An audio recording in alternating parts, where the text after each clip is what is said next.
It's Bigfoot Collectors Club with Bryce and Michael.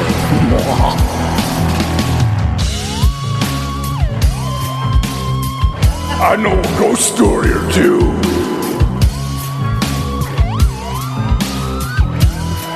Let's do this. Hey everybody, and welcome back to another episode of Bigfoot Collectors Club, the show where we talk to amazing guests about their personal paranormal history and share stories of high strangeness. I'm your host, Michael McMillan. With me via the internet is your other host, Bryce Johnson. And our super producer, Riley Bray. Hey, hi, boys. Here we are. Hi. Hey. Wow. Wow. We got the virtual Millennium Falcon up and running after a 45-minute technical check. And with that, I feel like we should bring in our special guest, and just in case the shit goes down as soon as we can. What do you say? Why not? Just fuck it. Skip quarantine check-ins. Let's go straight to the guests. Let's do this. We are so happy to have the author of Monsterland, Encounters with UFOs, Bigfoot, and Orange Orbs, and its sequel, Monsterland, Shamans, Sasquatch, Synchronicity, and High Strangeness. Does that sound perfect for this show? He's the co-creator and host of the Monsterland podcast with Maddie Blake and team member of Travel Channel's hit show Expedition Bigfoot, specializing in the paranormal aspects of Bigfootery. Please give a warm welcome to the Bigfoot Collectors Club podcast, Mr. Ronnie LeBlanc. What up, boys? What's going What's on, going Ronnie? on? Hi, Bryce. How you doing, man?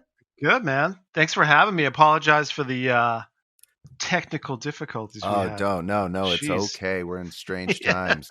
We could just pretend it never happened. It never happened. No. It never happened. We're obviously all in lockdown in our homes. Ronnie, where are you calling in from?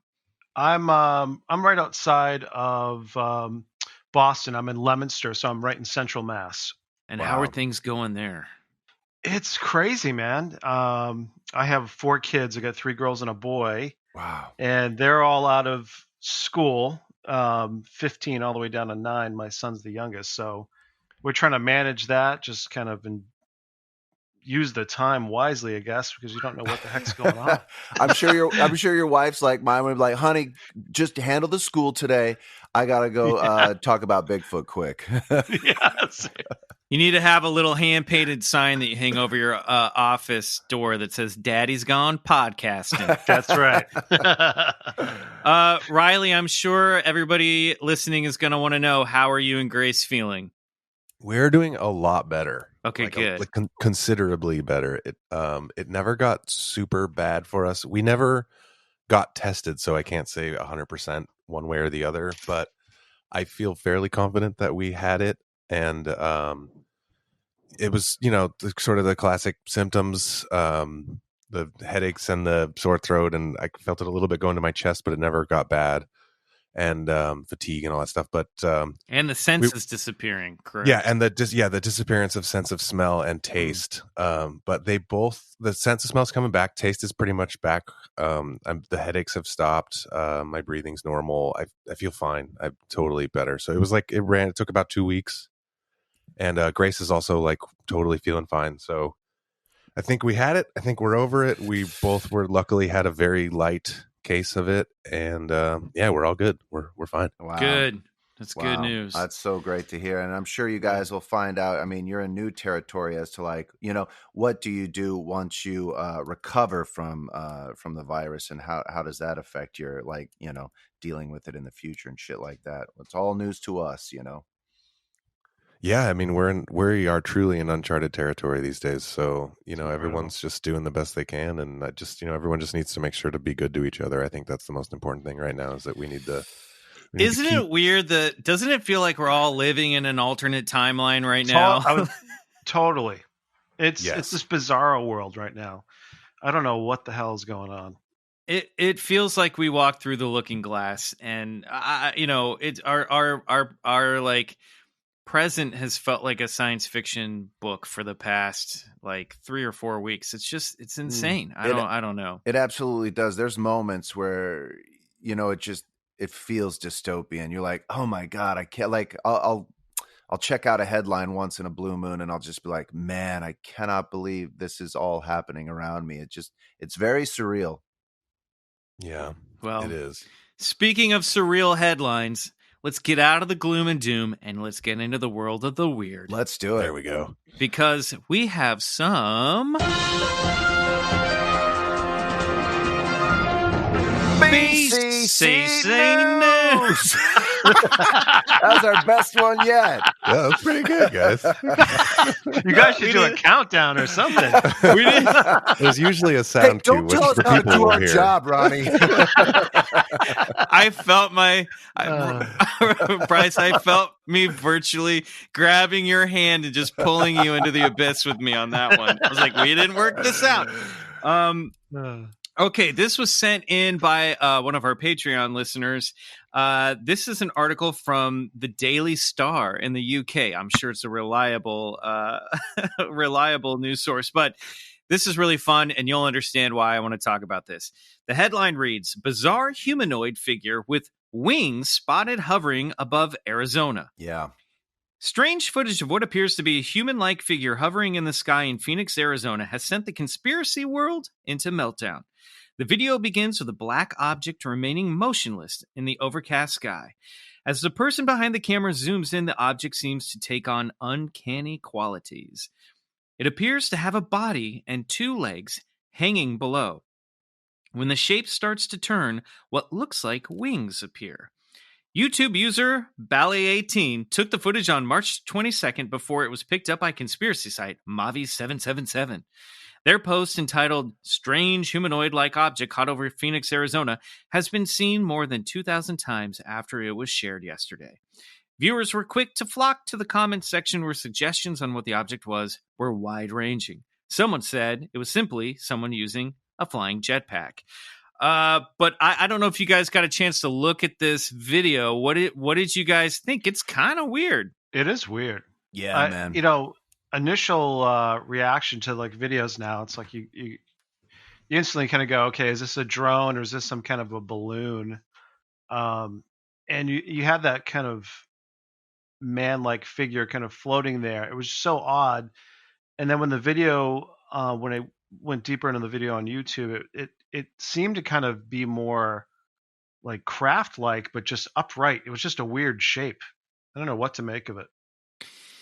We've been reading the Mothman prophecies this month for an upcoming Patreon episode, and what jumped out at me immediately, aside from the synchronicity of this video being delivered literally as I was reading the book the other night, was that in so much of the Mothman prophecies, John Keel talks about in the months and years leading up to Point Pleasant in 1967, people were seeing strange crafts that looked like winged creatures. They couldn't tell if they were humanoids or if they were crafts. Yeah.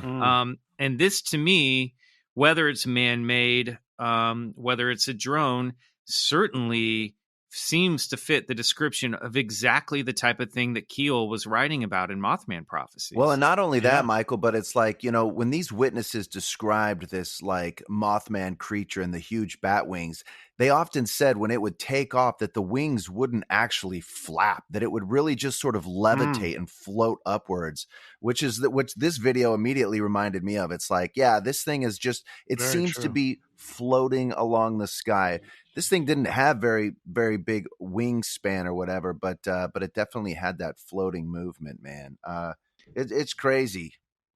To me, it looks like someone had taken one of those like Gothic angel statues off of a tomb and managed to like fly it up into the air. That's kind of what it looks like one of those praying, weeping angels, like almost like Doctor Who. It's fixed. It's not fluid. It just seems to be one solid kind of piece. And throughout the whole video, I didn't see it kind of change or move or, you know, legs kind of dangle and all of that.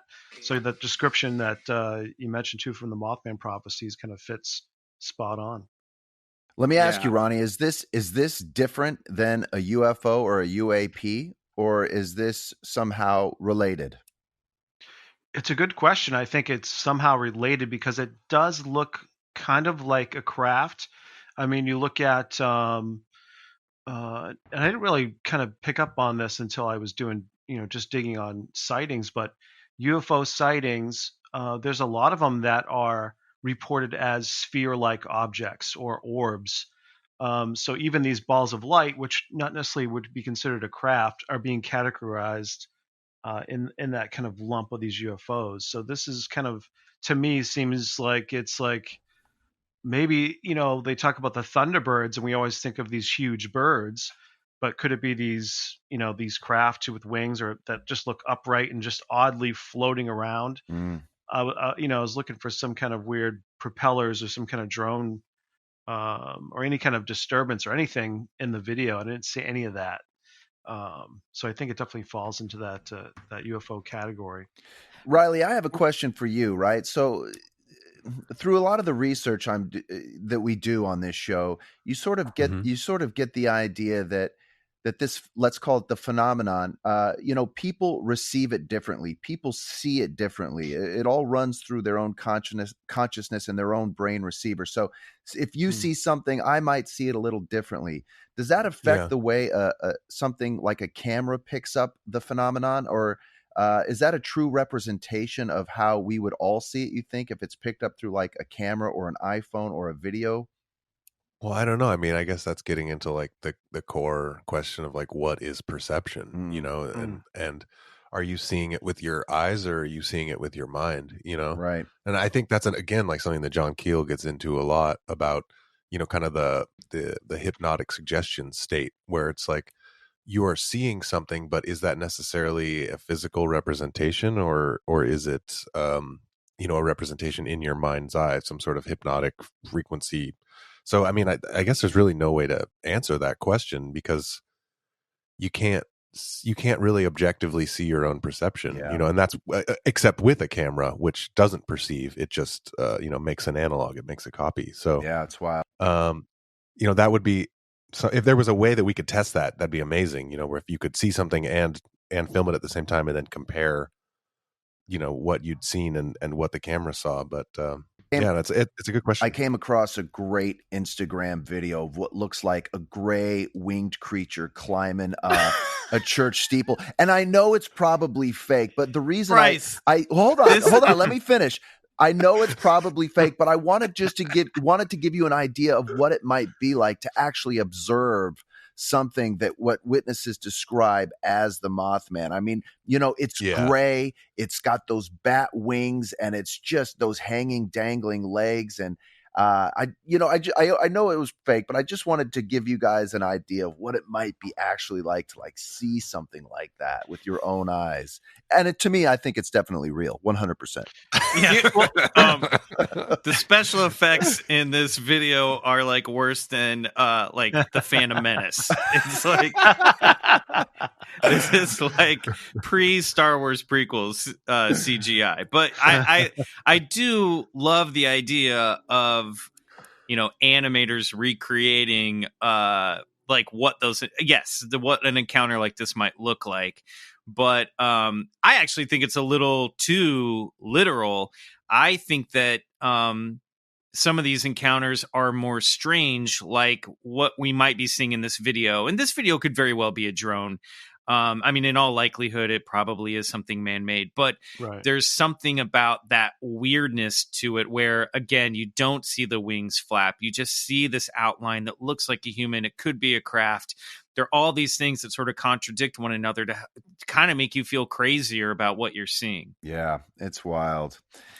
For a lot of our guests who probably don't know, Ronnie, it's like you can just jump right into these conversations with us as if you've been a club member ever since we started, because your interests are so similar and your background is similar. Oh, totally. Tell us how you get started, and tell us how you got started in this, and just kind of what your personal paranormal history is. It's interesting because when I was growing up, I've always had an infatuation with the strange, the kind of the hidden, the mysteries and all that. I grew up reading Hardy Boy books and went to my library and grabbed tons of books on animals. And that's when I uncovered Mysterious America by Lauren Coleman and talking about cryptozoology. So I was fascinated by the idea that there were still animals out there that hadn't been classified or deemed discovered as being real. Bigfoot being the main thing. You know, Loch Ness was cool, but Bigfoot was always a huge attraction to me. And then on the other side, I grew up in a Protestant Pentecostal home.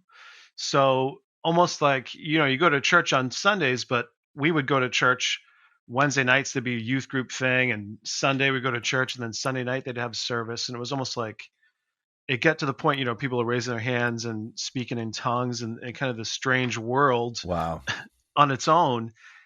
And I had this experience of being what they call slain in the spirit, where someone, a preacher will come in. Oftentimes they would have these guys, these missionaries or people that are traveling the country and going churches to churches, coming and speaking and praying over people. And I always had my doubts about this. You see people, pastors praying over somebody, and kind of like it's like this electric shock goes through them, and they drop down. There's 3 ushers that grab them, and out of curiosity, I think I was 11 or so, 10 or something, and I decided to go down and be like, this is bullshit. Let's see what this is all about. Right. And went down, and the guys started praying over me, you know, hand over my head, and these ushers are around me, like getting ready to catch me when I fall backwards. And I'm like, I'm not falling backwards. Nothing's going to happen. So he starts praying over me, and it was almost like this energy, this zapping happened where I couldn't really move, and I was consciously trying to fight it with my mind to stop from blacking out. Wow. And boom, it just kind of knocked me down. And I remember waking up from it because it was coming out of like the blackness, the darkness of space, so to speak, right? Where you're just kind of waking from sleep, but just from another place. Like I was waking up out of like darkness, and slowly you were hearing auditory clues of people talking, and it would just slowly, like, kind of the volume was kind of going up, and then my eyes at the same time was waking up. And when I got up, I felt like completely recharged. And when I say recharged, I mean absolutely no fear, complete happiness, like tranquil, just feeling amazing. Wow. And I had this happen to me twice when I was young, these situations. But because of that, and the reason that I'm talking about this is I felt like it opened a door to something else. Mhm. Because when you're closer to the light, so to speak, there's darkness is kind of there as well, right? So it seemed to open up a doorway to being attacked in the sense of dreams and fear. I had night terrors. I would wake up, and this might have been the reason why too. I even walked down the first time to be prayed over or whatever, and but I had this fear of the night, because I would wake up in the middle of the night, and I would assume 2, 3 in the morning, where I couldn't open my eyes, and it was almost like I was laying on my stomach, and I was being levitated off my bed, and I would feel like the swirling energy, and for some reason it felt like I was being taken, So it was like all these things were kind of happening growing up, and you're kind of going, this has got to be some kind of a dream. So I've had experiences with shadow people. I had experiences with, and at the time I had no idea that this would revisit me later on in life, but these orange balls of light that would appear in my room at night, where I'd be kind of sitting there and be darkness, and this orange reddish ball of light, small like the size of a ping pong or a tennis ball, would kind of come from my right side of my vision, and I would see it like I'm looking forward, and something was there, and I would turn, and when I would turn, it would just kind of disappear. And later on in life, as I started having these interactions with these orange orbs, as I started getting into doing more Bigfoot research in Leominster State Forest and around here, and talking to people who had experiences, it's all seems to be connected. It all seems to be, there is some kind of connection with UFO abductees, the Billy Myers of the world, and these others that are people don't even know about, that have this.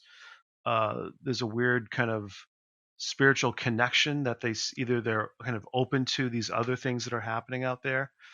But I've had a lot of these weird paranormal things happening to me, and I've always kind of dismissed it as imaginary or kind of your mind playing tricks on you.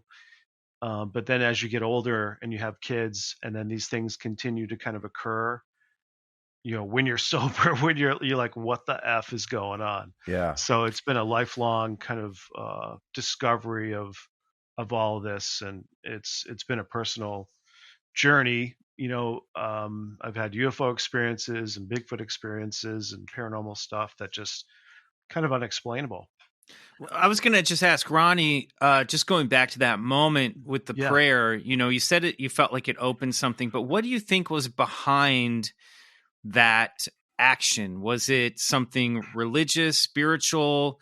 What does your gut tell you happened in that moment between you and the pastor or the minister? Yeah, it was definitely spiritual. It was definitely a feeling of, I would say, for me anyways, one of those kind of a mystical experience that you would say that you're either connecting to that core consciousness of what people deem as God.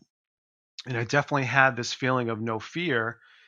And I had a similar situation happen to me, and this was odd too. And it was at this, like, they had these little camps that you would go to in the summertime. My parents would send us to different things, and a lot of these things I did not want to be there, but it was another similar situation where they had it was like a church kind of camp, and they had services, and the pastor was talking about Satan, talking about evil forces and these things that are going to try to stop you.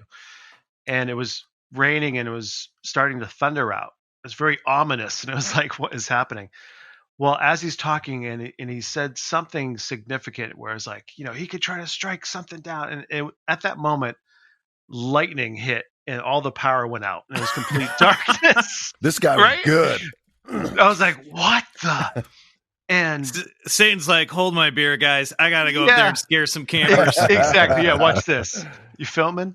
But it was uncanny. Like, the timing was just so, and people started screaming. The kids were screaming in the church. And again, it was a kind of a similar situation where he started praying, like, this is exactly what's happening. And I was like, you're so fearful. Like, what is happening? But it was another situation where this overwhelming peace came over me that I walked back. There were no lights.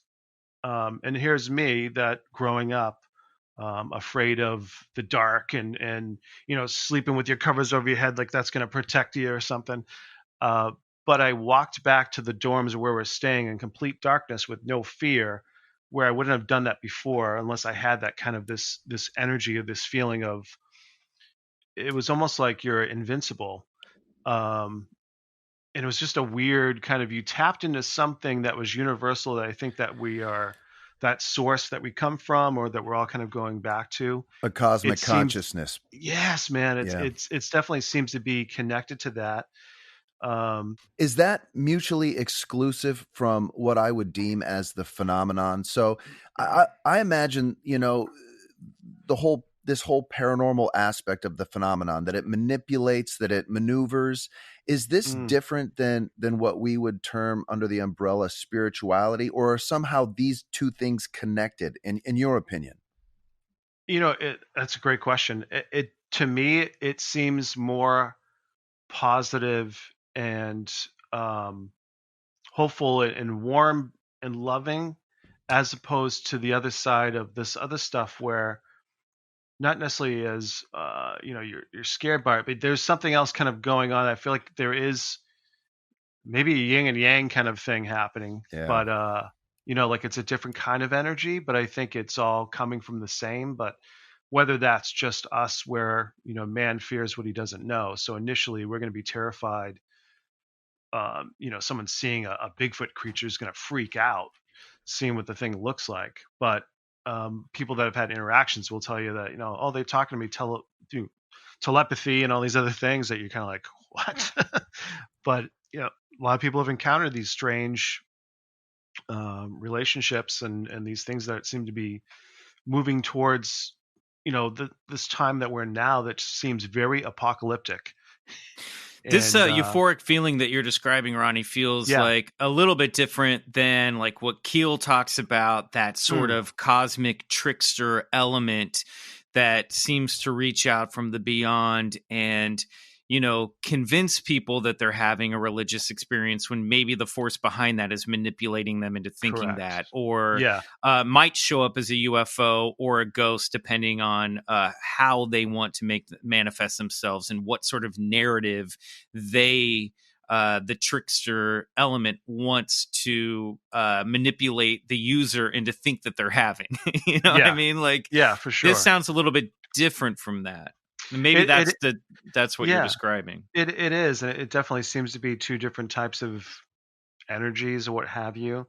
But I've always been fascinated with someone like Betty Andreasen, who had her first encounter here in my hometown in Leominster, in Monsterland out here, and she was very religious. She was very or spiritual, was very in tune with nature, very artistic and draw, and that's me too, where I was just always out in the woods and catching snakes and gone all day long and all that kind of stuff. And there seems to be they select people for whatever reason, whoever these higher intelligences are, or one individual,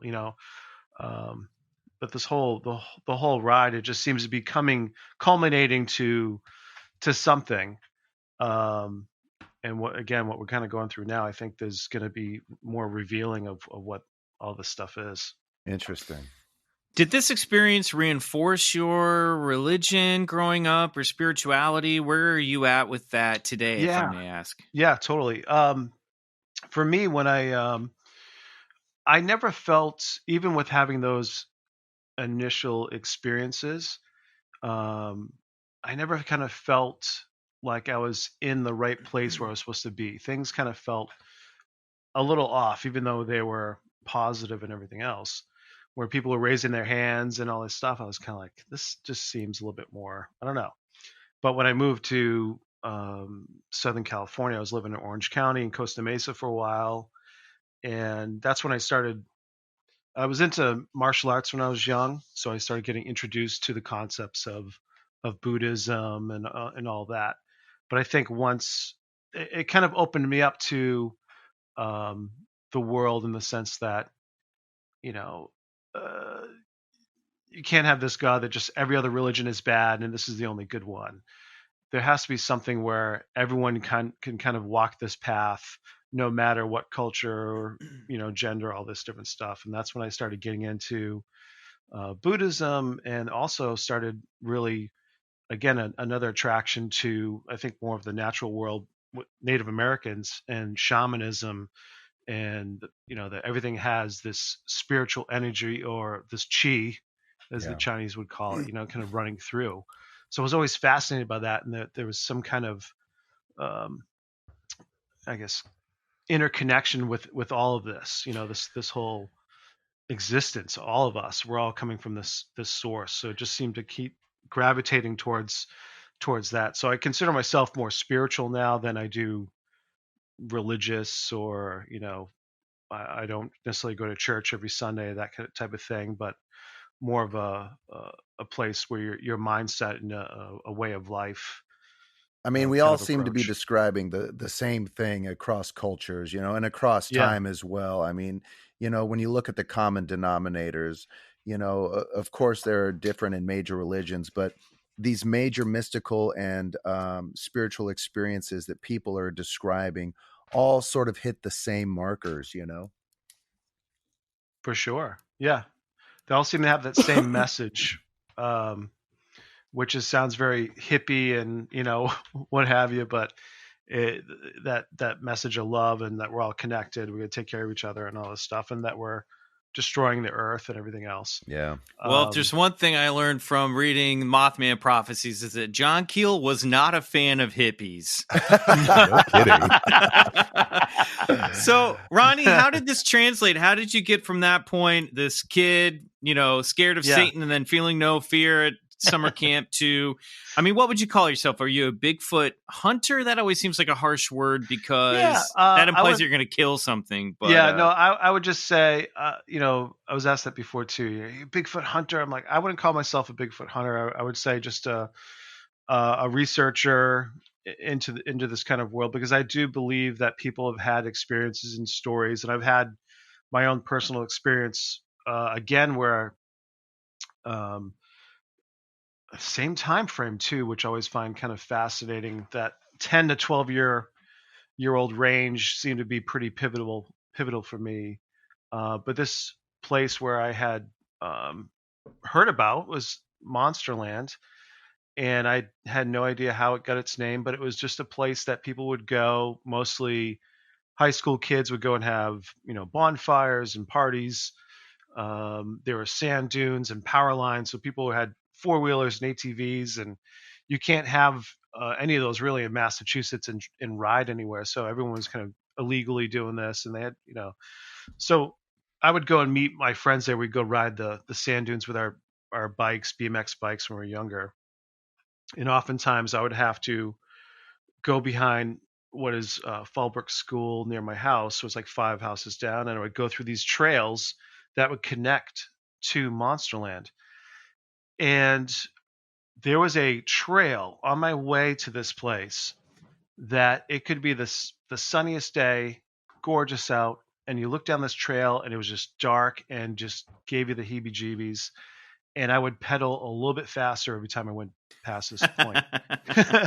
And one day, again, just comes in waves where you're kind of feeling fearless, and I was like, I'm going to go check this out. And I'm by myself, and I'm going to go meet my friends, and I got to check this out. Why am I, but there's a reason why you have this, you're picking up on these energies and having these feelings. And so whether it's to lure you or what have you, but I decided to go up this trail. I had to get off my bike and walk it up. And once I got into the trail, I got on the bike and I started pedaling in. And what I noticed instantly upon getting into this trail, it was almost like you walked into this other world, because it just seemed to look different. It had this different vibe, but there was no animal sounds. I could hear the squeaking of my bike kind of coming through the trail, but I didn't hear any birds or see anything. And it was just dead quiet. And that really spooked me out. And as I kind of moved down the trail, it started to come to this choke point. It got really narrow. And there was just green all around. This is like in June timeframe. And I stopped and I put my feet down on the ground. I was kind of straddling the bike. And I just stopped. And for whatever reason, I describe it to friends and people in the book too. It's almost like I hit this wall. Like I just couldn't move anymore. And it wasn't necessarily of my control, if that makes any sense. It was almost like something was just too intense that you kind of like, something's off. And so I waited a few seconds, and the forest erupted in front of me to the left of the trail. Trees, shrubs, everything moved like something like the size of a moose was going to come out of the woods. And something came out of the woods, went across the trail, and I couldn't see it. And it went into the woods on the other side of the trail and then just stopped. But when it did this, it was the stomping of feet, like it reverberated through the soles of my feet of something stomping on two legs, like an elephant kind of going through. And I couldn't, for the fucking life of me, figure out why I couldn't see it. You couldn't, were you looking at it, or you couldn't turn your head? Straight ahead, and nothing, like something was moving and making all this racket and noise, but I couldn't see it. So the best way I could describe it is the movie Predator. Right.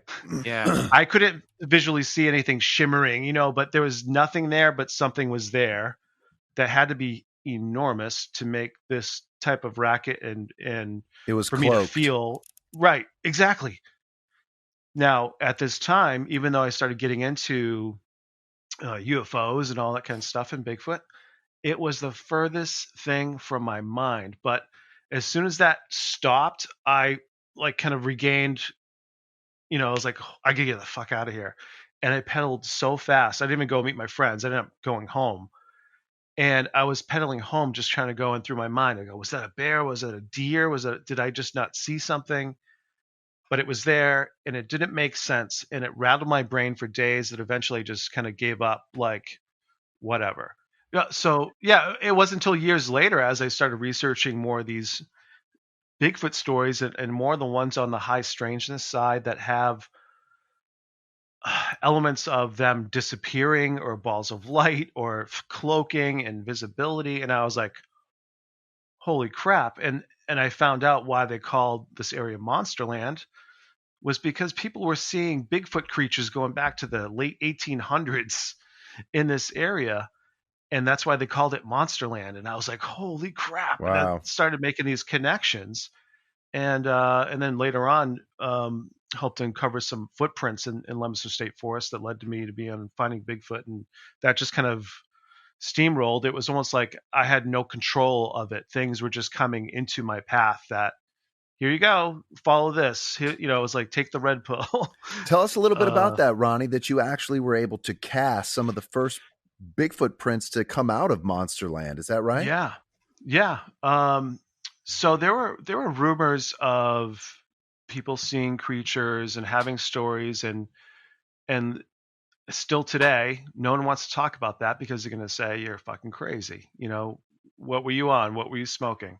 But there are a lot of highly concentrated stories that don't make it to any kind of Bigfoot reporting website. They're just spoken orally between friends and family, and that's it. So there was a time where I had was bringing my daughter to school, and my wife had a friend that she had grown up with.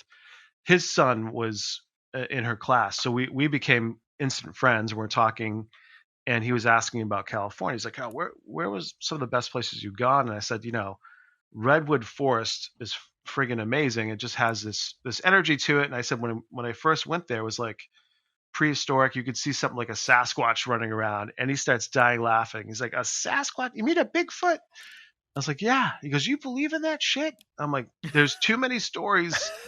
For it not to be real, or the Native American stories, there's just so many, like all the tribes have different names for it. I said, there's something to it.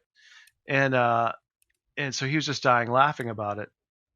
And it wasn't until like 4 or 5 days later that his brother, who I would meet later on, called him and said, I don't know what to make of this. You're not going to believe me, but he goes, I was with Julie, his wife, and they went for a hike in Leominster State Forest. There was nobody around. It was late June, and it was I think it was a Sunday or a Monday, and 90 degrees. Everyone else is at the beach. No one was out hiking. And the couple came to this fork in the path, and they were looking for the reservoir, No Town Reservoir, to go and kind of sneak in some fishing and jump in the pool, jump in the lake, and go swimming in the reservoir. And they argued in which direction to go. And his brother, Bill, at the time, noticed where this fork in the path went, that there was this kind of an area of mud that was just perfect, like a fresh jar of peanut butter. When you open it up, it's just super smooth. And he's like, it just seemed odd to him. And his eyes focused on it, he said, for a few seconds, and he kind of like zoned out on it. And then, okay, well, let's walk down the path. Well, they started going, 10, 15 minutes, realized they're going the wrong direction. So they circle back and head back to the other path at that fork. And he comes to that stretch of that mud, and he notices there's indentations in the mud now. Where there wasn't so he's before. Like, correct. Wow. And this is 15 minutes. And they know that they're the only ones around. So he's like, oh, this must be a deer, something that had ran through. And as he approaches the mud, he looks down and sees that there's footprints, and there's 6 of them, 6 footprints. And the first footprint he looks at, he sees 5 toes, and it looks like a human print. And the hair on the back of his neck goes up because he sees the toes, and he's a hunter. So he's like, this isn't a bear. But when he looks up and he sees the next footprint, he realizes it's about a 6 foot spread from one foot to the next. Wow. Whoa. So this stride is pretty wide, and it's about 3.5 inches deep into the mud. He's about 240 pounds. So he sticks his foot next to it and tries to push down with his weight and couldn't even break an inch. So he's like, this thing's big, heavy, and just came through here. Yeah.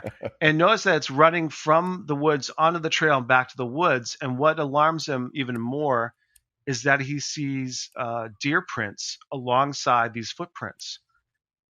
And he's like, is this thing fucking chasing a deer? Wow. Like, what human being can chase a deer? So he instantly picks up a rock, freaks out.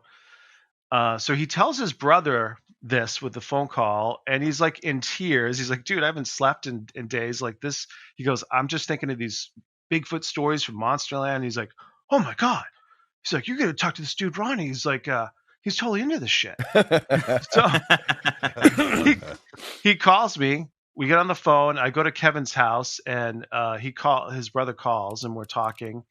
And I said, tell me, I want to hear him, because like, I want to hear this guy's voice.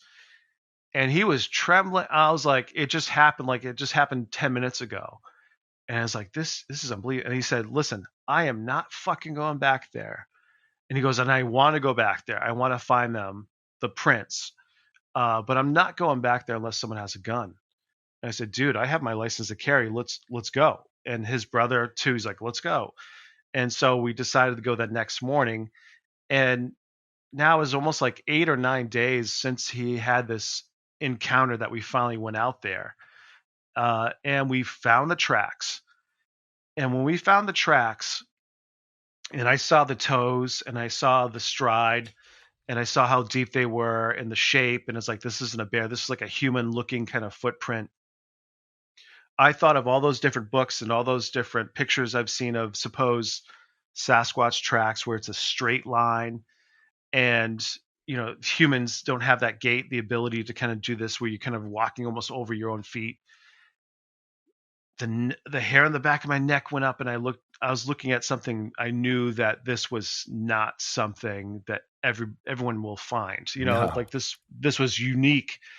And I had brought, not a plaster of Paris, but it was like, you get these little kits for your kids to kind of put their handprints in and make a little mold. Right. And so I had material from my sister that she had given to me for one of our kids that we had never used. We had it in the closet. So I brought that with me, and I only had enough of that material to cast one of those footprints. My son has like the little kit comes with the little flags that say Bigfoot evidence. I'm imagining you planting a little flag right there, guys. Bigfoot evidence. That's awesome. Bryce, you bought him that. You bought him that. Totally. He didn't pick that out at a store. So we casted one of those prints, and it's like, that's all we had. So we picked the best print that had the toes and everything else. And maybe a few minutes later, we hear 4-wheelers coming down the trail, and we jumped right in front of them because we were trying to get this thing to dry. Wow. The cast. And if we weren't there, they would have ridden right over the tracks. They would have been gone. So I looked at the timing of it was crazy. I said, you know what? I remembered John Green in one of his books talks about they had found some tracks and it wasn't drying in time. So they decided to cut out the earth around the track and pull out the earth, the whole thing. So that's what we did. We had the box from the plaster kit, and we cut out the entire print. Incredible. With the earth, with the cast in it, and took it out of there because we were like, this is going to get damaged. No one's going to see this again. And I told them to report the sighting. Let's get it online. Let's talk about it. And that just kind of developed into this whole firestorm of stories and everything else. But what's bouncing around in my head is you're telling us this, Ronnie, is like, not only was the timing perfect for when you arrived to get that plaster cast, but also when that guy arrived to see it in the first place. It's almost as if the phenomenon or the creature was like, hey, pay attention to this mud puddle. Because when you walk back here, I'm going to leave something for you. Totally. You know what I mean? Yeah. So and what was fascinating is that he prayed that morning. He got up, he said, and prayed that morning. He said, God, give me and Julie something to do together, like something positive, that whatever. And this is what kind of happened Gosh. from that. That's crazy. It was weird. My two questions are, do you have a picture of this cast that you can share with our audience? And Yes, I two, do. Yep. did you shoot at those ATVers? Get the fuck out of the way! Get out of here! One, yes, I do have a picture of that cast. That'd be great. It was we did end up going on Finding Bigfoot. It was episode 2, season 2, when the show first originally started. There was a whole episode on Rhode Island. So we were able to get that on there, and I contacted the newspapers and everything else because I just had seen before where that could happen, where they're going to twist things of timelines and things like that. But it just seemed to open this door to this other kind of hidden world that people have been experiencing around here, and then UFOs and orange orbs seem to come into play too, which was really fascinating to me. Well, I want to get to all that, and I want to hear more about Monsterland. But before we do that, Ronnie, we have a game that we like to play with all of our guests. I'm going to go down a list of phenomenon, and you're going to have to choose between two sides of the argument. If you believe in it, you say believe it. If you don't, you say bullshit. If you're on the fence, you got to pick one. This is a game that we like to call Bullshit or Believe It. All right. Are you ready, Ronnie? I'm ready. On your mark, get set. Ghosts. Believe it. UFOs. Believe it. Bigfoot. Believe it. Little gray aliens. Believe it. Out-of-body experiences. Believe it. Demonic possession. Believe it. The Bermuda Triangle. Bullshit. Alien abductions. Believe it. Loch Ness Monster. Bullshit. Time travel. Believe it. Mothman. Believe it. Reincarnation. Believe it. ESP. Believe it. Haunted houses. Believe it. The Illuminati. Bullshit. There's a face on Mars. Bullshit. Skunk ape. Believe it. Heaven. Believe it. Hell. Believe it. Sea serpents. Believe it. Poltergeists. Believe it. Chupacabra. Bullshit. Atlantis. Believe it. Life on other planets. Believe it. Parallel dimensions. Believe it. The apocalypse. Now, believe it. Yeah. Life after death. That one has a strange intonation now. Yes, it does. Believe it. All right, there you go. Well done, Mr. LeBlanc. A lot of beliefs there. Wow. Yeah, I was going to say you're definitely someone we know through Bryce. You're in good company, buddy.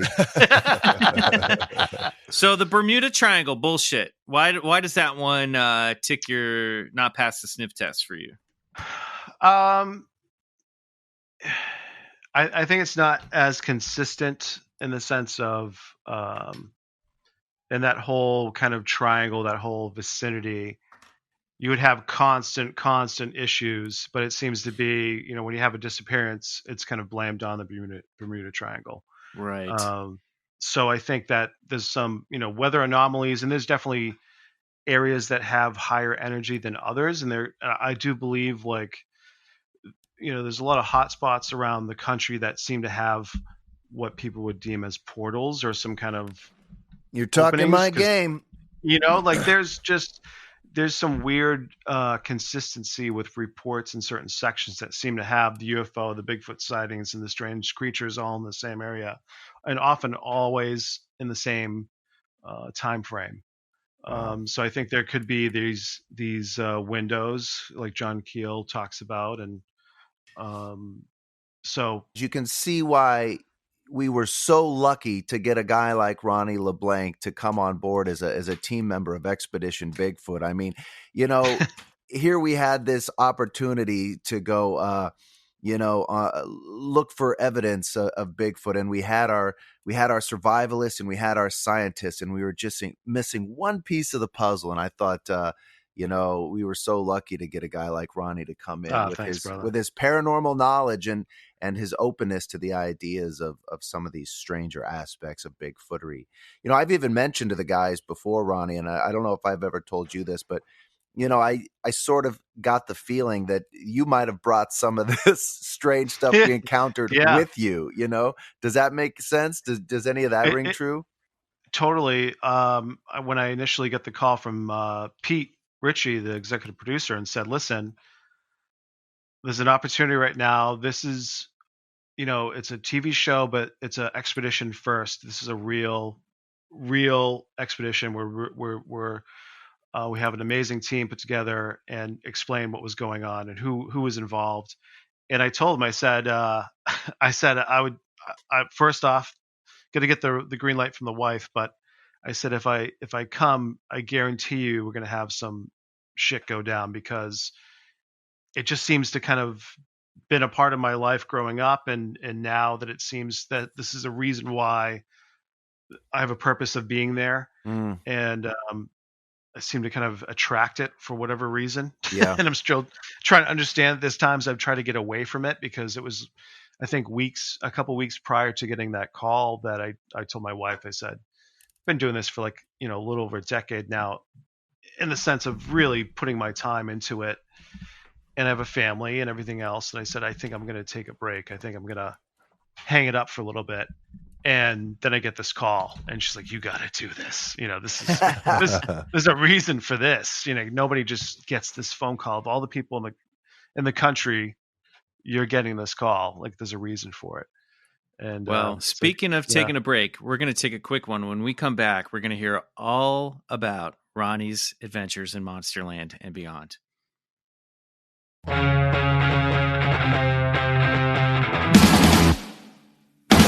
All right, we're back with Ronnie LeBlanc. Let me ask you a question, Ronnie. I want to go back briefly to that story of when you were a childhood, because this has kind of been lingering in the back of my mind, and I'm a visual guy, so forgive me. When you saw that invisible creature in what you call Monsterland, or didn't see it, I guess, could you see trees or bushes moving around it? Yes. Was it like pushing physical things aside? Okay. Yes. It was like... So my eyes were trying to capture some kind of an outline of something. And it was one of the craziest things I've ever experienced, because there was nothing there to see, but there was trees and things being moved away that you're waiting for something to emerge. And then on the other side of the trail, that's happening again. And you're like, it just didn't compute. And again, it was not, Bigfoot did not enter my mind at all. It was like, I knew all the animals around there. As a bear, as a moose, as a deer or something, and the footsteps, feeling those and not seeing something. And then, much later on, it was almost like this epiphany, this moment where, reading these stories, I was like, oh my God, I think I was, had this scenario.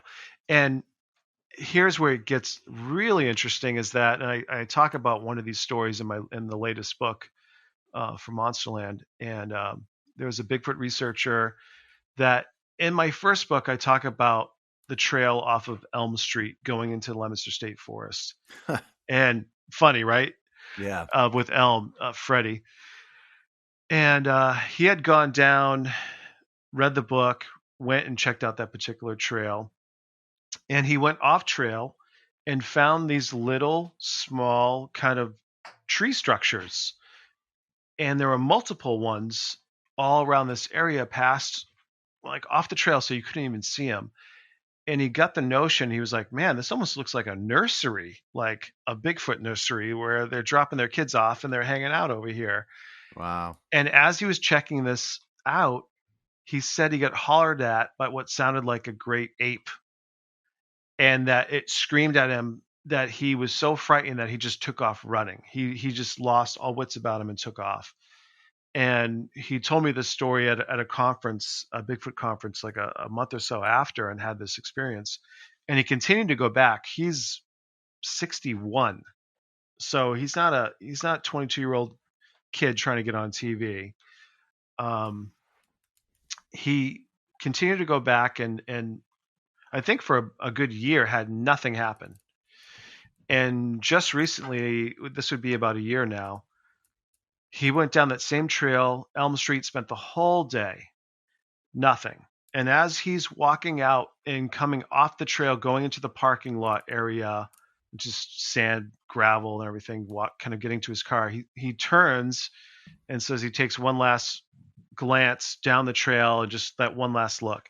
And he looks down the trail, he sees nothing. And as he kind of turns his head and scans back, he sees this figure standing next to the tree. And it's about 6-7 feet tall, covered in black hair. And he's like, oh my, his heart starts racing. He's like, oh my God. And he's looking at it. He's trying to look for a face and he doesn't see anything and he can't tell. And he looks down the trail again and notices there's a hiker coming up the trail, walking towards him, but he's a good distance away. And he looks back at this figure and the figure turns back at him and looks at him and they make eye contact. Oh. And it's like, it's a Bigfoot. And he notices that this creature was behind the tree and looking, noticing, or waiting for this person to come up the trail. And he said it was like the Patterson-Gimlin film where this thing then, looks back at him, looks back at this person come up the trail, looks back at him, and then turns and starts to walk away into the woods. And he's just like, this is amazing. Can't believe he had this sighting. And he said, this is when it gets crazier, is that as it starts to nonchalantly walk away into the wood line, from its hand, the hand starts to disappear. It starts to cloak up the hand, up the arm, and then slowly the whole body, as it's walking away into the woods, it goes invisible like a freaking ghost. Wow. And well, you know what happened there is his brother went back in time to the 1950s and prevented his Bigfoot parents from getting together, so he vanished. Yeah. Wait a minute. That's a little Back to the Future. Wait a minute. That's fucking crazy. I mean, that is a classic dematerialization eyewitness report. That's insane. So, and this is in Leominster of all fucking places. And this was around the same time frame too of another visual sighting from a friend of mine that was seeing these strange balls of light, these drones, as he would call them, from his house outside of Leominster State Forest, a little west of this location. And I would say maybe a couple of miles at the most. But he was having these weird sightings, and he said they're drones and they're flying like by the window. I feel like they're looking in the house. I don't know who's doing this. And he had a police officer come over. He called the police several times and said, I'm going to shoot one of these things out of the sky if it comes over my property. Hell yeah. He's like, you can't do that. You can't do that. He's like, we'll send an officer down, whatever. So they send an officer down and they're talking. He's explaining what they look like. And he goes, they seem pretty big. And he's like, they're some kind of drone. So anyways, as they're talking and they see one coming up, heading towards his property, he goes, there's one right now. And this thing, the police officer grabs his flashlight, pulls it out, and this thing flies right over them and goes right over his house. And the police officer has it on a flashlight, and I have it in the book as well, the story. And the thing is the size of a door and is completely silent. There are no rotors. There's nothing. And it's this like weird diamond shape. And it just flies right over the house. And the cop looks right over to him and he goes, that's no fucking drone. And we talked a little bit further. We found out that this police officer has had some experiences with UFOs as a kid and everything else and grew up in this area. But my friend told me about this and said, what is going on? And I said, go out there at night and start sending out thoughts that you want to experience something, you want to see them. And about a week later, he has a Bigfoot sighting, and on his front lawn. And I don't think it was a coincidence. I really feel like there is some kind of connection. But his sighting was that he couldn't sleep. He got up at 3:34 in the morning. Again, this is summertime. I think within around the same time that this other person had this other sighting, within a month or 2 months time frame, different location. But he went out, felt like he was being watched as he was setting up the sprinkler for the morning to get going, and turned, and there was a creature hiding, like leaning behind a telephone pole, and leaned over, and they made eye contact. This thing turned and ran across the street in 2 steps and jumped over a stone wall and just stopped. And he ran into the house and was completely freaked out. And he said it looked like a hunchback chimpanzee. And I'm like, what is going on? And so these are like sightings these experiences are happening. People are visually, and from people that I trust, and especially this particular guy, Tom,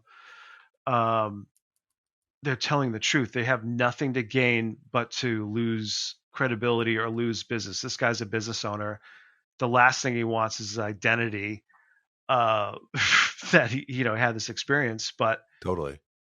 I said, you have to share this and keep it anonymous, because I guarantee you other people have had the same encounter, or they live in the area and they've had same situations that you're going to corroborate those instances and everything else. So just this area seems to be a hotbed of that, but there seems to be some kind of connection with the UFOs and the balls of light. Where exactly is this area? I mean, unless it's a place that you don't want people, No, I give going. My whole thing has been to, I think researchers need to reveal locations for the most part, that so people can have these experiences too, in the sense that they can then go, this shit's real. If you say, this is happening, I'm not going to tell you where it is. I mean, so this is in Leominster State Forest. This is right in Leominster, Mass. Leominster State's about 4,500 acres, encompasses 5 cities. And if you go down like Elm Street Trail, and there's another trail off of Granite Street. Now here's an interesting thing: the geology of the area. There's a lot of granite, and there's a lot of black quartz. So you have a lot of piezoelectricity elements in that there's something to do, I think, with the energy of the area too. David Paulides makes a lot of those connections in his Missing 411 novels. And, it goes back to what he was saying, too. These places are named like that for a reason. Correct. Devil's Peak, Devil's Park, Monsterland. I mean, these places have these names for a specific reason. Ronnie, I got to ask you, man, and feel free to speculate. I mean, we all know nobody really knows for sure, but what do you think the connection is between Bigfoot's orange orbs and UAPs or UFOs? Just in what I've kind of looked at is when you talk to Bigfoot researchers, like Ron Moorhead and others that have been doing this for 30, 40, 50 years, Kawani Lasparitis, initially they thought Bigfoot is a creature, an animal, an undiscovered primate. And as they've kind of gone through and talked to Native Americans and had their own experiences, and there's a lot of weird shape-shifting and cloaking and all this stuff kind of going on, there is a connection with these balls of light in these areas that have Bigfoot encounters. There's stories of Native American shamans having the ability to change into balls of light. And so there's talk that Bigfoot or Sasquatch is this kind of people, this tribe that has these abilities to do these things, and that they actually are kind of interdimensional. So the Native Americans talk about having one foot in the spiritual realm and one in the physical realm. And I think these stories have some credence to them. There is some truth. Truth is stranger than fiction. So I feel like there is some elements of this. And just from my own personal experiences and others, that there seems to be some abilities that they have that are not strictly just kind of camouflage, but something else going on. What do you think that is? Yeah, are these otherworldly abilities, or do you think they're just abilities manifested here through an evolutionary process of being, sort of one with nature. Right. I want to say, I want to stay grounded and scientific and say that it's simply some kind of camouflage ability, or so many animals can just stand still and you wouldn't even see them, based on how they're designed and what they look like. But I feel like there's something else going on, because you have these other elements with mind speak, and you have reports of them being seen, Bigfoot's coming out of crafts and going into crafts, and Yeah. being seen with big cats, in areas that should not have big cats. So just kind of high strangeness kind of things. And I think that there is some kind of element to them. And again, it doesn't make sense. It's tough to wrap your head around it, but I think there is some kind of interdimensional quality to them, just because there's too many. And that doesn't mean that every Bigfoot is this, but maybe there is some kind of ones that are here, that live here, and there's other ones that look like them, or what have you. But there's some strange shape-shifting stories too, of people seeing Bigfoots changing into like a coyote, or shape-shifting into different things. And you wonder, are these these trickster kind of spirits, the Jinn and that kind of stuff, Wow. How do you reconcile that when you're with colleagues like, Russell Acord and Yeah. Dr. Maria Mayer? Like, is that something that, I mean, we saw a little bit of that play out on Expedition Bigfoot. I felt like you had a really good working relationship with both of those. So how do you approach, because you hear, especially in the UFO field, there's a lot of contention, people arguing over beliefs and stuff. So how do you, when you're dealing with people who really are coming at this field from a biological, that this is a biological entity, a bipedal Right. primate that's native to this planet, how do you deal with that gap in, I don't want to say belief, but in thinking Right. about or approach? Yeah, I feel like, most people have to have a personal experience for them to have their worldview shifted. They have to have that paradigm shift, and there has to be a moment that creates that to happen. And Russ, military, just straight up, this is flesh and blood. But he captured something on thermal that he still Yeah. cannot wrap his head around, and how it just disappeared and just blinked out. And I told them, I have like there's no organization that I'm affiliated with that I have to say this or that. Like, if you don't believe what I have to tell you, or buy it, I don't give a shit.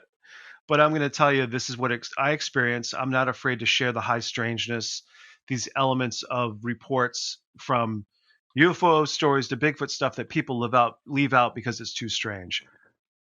That's the element of the puzzle that we need to figure it out. So I want to bring that back into the conversation. And so I want to also say, just watch, see what happens. And Dr. Mayer was one that has had some previous experiences with things on the spiritual side. And that, again, the same thing that we're all kind of like aware of, get ready, because there's going to be some crazy shit going to kind of happen. And they experienced it. And at the end of this whole thing, they were kind of like, what's going on with this stuff that we haven't revealed that happened, that maybe will get revealed later on, that is kind of unexplainable, and things that have left both of them scratching their heads. That just made me smile and giggle, because I'm like, this is awesome. Because I want to see, I feel like, and I don't know if you guys have seen this parallel, but I feel like there's been this like truth embargo on with UFOs as well as Bigfoot in that same time period. The over 50 years, there seems to be something kind of going on. And I believe there really is that kind of connection to it. I would agree. I think we would all agree that if we're going to get closer to solving this puzzle, and who knows, highly doubtful that we ever will, but if we're going to get closer to really coming to grasps with what's taking place, then we're going to have to include these stranger aspects of the UFO field, Yeah. of the Bigfoot field, and of the paranormal field. We're going to have to start looking at this from all the different angles, and not excluding the clues that we don't like to fit into our paradigm. And so, with that being said, I think, thanks for bringing it to him like that. I thought it all played out so great, and hopefully we'll get another chance to do it again really soon. I know. Same, It's wild. It's so wild too, because and again, coming so fresh from the Mothman prophecies read, like, it just does. I think you guys are totally right, but it's also frustrating because it feels like this phenomenon, whatever it is a completely unreliable narrator. Yeah. That just as soon as you go, oh, Bigfoot can transform himself into an orange orb and transport into other dimensions, the game switches, as John most Keel definitely. says. Right. Most And definitely. suddenly it's not appearing in that form. And, it really makes you wonder just what the hell is going on. Ronnie, Oh, what yeah. is the weirdest? Could you I wanted to maybe close this episode out with maybe what's the weirdest story you've heard of come from an eyewitness out of Monsterland that really pushes your limits, perhaps, of your perception in this realm? What I find interesting too with when it comes to Monsterland, so there's been talks of sacrifices. At one point in time, 1989, Leominster High was known as Suicide High. We had over 60 suicide attempts within a 6-month span Whoa. Jesus. in Leominster, and several students throughout that year had killed themselves in various different ways.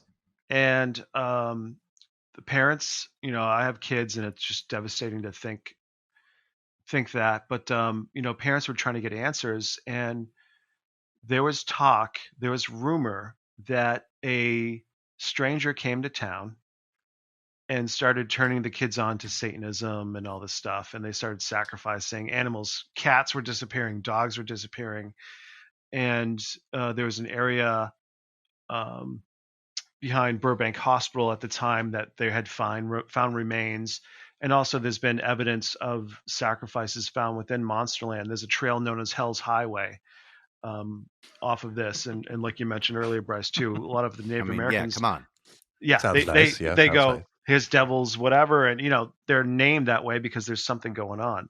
So there's also been reports of some strange, like in the Fitchburg area, which is known as the Twin City of Leominster, these low frequencies that are being emitted from the area. And people have speculated, governments, all this crap. But there was something that something happened, something evil was kind of going on. But as soon as these kids were starting to kill themselves, this stranger disappeared. And it was almost like the devil came to town, And one of these, the chief of police at the time, his daughter was a homicide detective for Leominster Police Department, and they were in Monsterland. There was a girl that had disappeared. 2 kids finally admitted a year later that, and this was in the early 90s, that she had overdosed. They were doing drugs out in Monsterland and stuff. She overdosed, and they freaked out, so they buried her, like hid her body. And so they had admitted this, and they were trying to locate the body. And the detective was out in the area, and they told where it was, and they couldn't find anything. So they're starting, what is going on? Well, you talk about the world, with consciousness and everything else. And this detective kind of came to her wit's end and closed her eyes. She then talked to the deceased in her mind and just said, listen, we're trying to find your evidence, your body. We're trying to give your parents closure, blah, blah, blah. And opened her eyes. And she said, give me a sign. And when she said she opened her eyes, she looked down, and there's a femur bone at her foot. What? Swear to God, a human femur bone was at her foot. And she said from that point, she was like, they found that and then they were able to find the rest of the body. And this was told to me from her brother. She's like, tell Ronnie this story. I've never told anybody this. I want him to know. And that this happened. And I felt like it was such a, how, you know what I mean? I have so many questions with that. Like, something grabbed that bone, and placed it to her. Something heard her thoughts and responded with an action. And I've had, situations with receiving marbles, requesting them from Bigfoot, and getting them. So it's like, is this something that was given to her from them, or is this coming from somewhere else? But that's, to me, is amazing. And it's not necessarily having anything to do with UFOs or Bigfoot, but having to do with someone that has since passed in this area that somehow responded and delivered an item, which I don't know how that materialized. You know what I'm saying? So there's something else going on. Yeah. I mean, that whole story just sounds like a straight up Stephen King novel. Totally. Yeah. 100%. Wow. And they just seem to, they seem, and there's a lot of these stories that they just seem to be, I always go, okay, I always try to keep an open mind. And I always go, okay, of course someone's going to try to make up stuff, or they're going to try to say this or that. But I always look at what do they have to gain, and for her, this homicide detective, there's nothing for her to gain with this, so yeah, just fascinating. And that just the area and the people that have lived here have had these experiences, and they continue to occur. And this is just a microcosm of what is happening all throughout the country, all throughout the world, really. I think a lot of these cities and these towns have these stories and legends that are embedded in truth, but are just so hard to accept because they're just out there. Well, the book is called Monsterland, Encounters with UFOs, Bigfoot, and Orange Orbs, and its sequel, Monsterland, Shamans, Sasquatch, Synchronicity, and High Strangeness. It's the perfect time to go on Amazon Prime and get them yourself. Read them during this special time. Ronnie, it's been an thanks so much, pleasure. Ronnie. Oh, thank you guys. On this show, man. Ronnie, where can people find you on social media? Yeah, so I'm on Facebook, Twitter, and Instagram. You can find me at author Ronnie on all those for handles. And then, like Bryce said, you can find the book Monsterland on Amazon. It's on barnesandnoble.com as well. And yeah, we're just waiting, sitting tight, hoping to hear about season 2 and if we got it and where we might be going. I got a good feeling you guys will be back for sure. I hope so. All right. Well, I want to thank Ronnie LeBlanc for being on the show. Everyone listening at home, thank you for listening. I want to thank Campfire for hosting us. Please follow us on Instagram at Bigfoot Collectors Club and Twitter at Bigfoot Pod. And do us a favor, especially right now, we're trying to get the word out. Go to Apple Podcasts if you listen on that platform and give us a 5-star review. Just write us something nice in there. It'll help get the show to more people. Until next time, I remain Michael McMillan for Bryce Johnson and Riley Bray. Good night, and go get regressed. All right.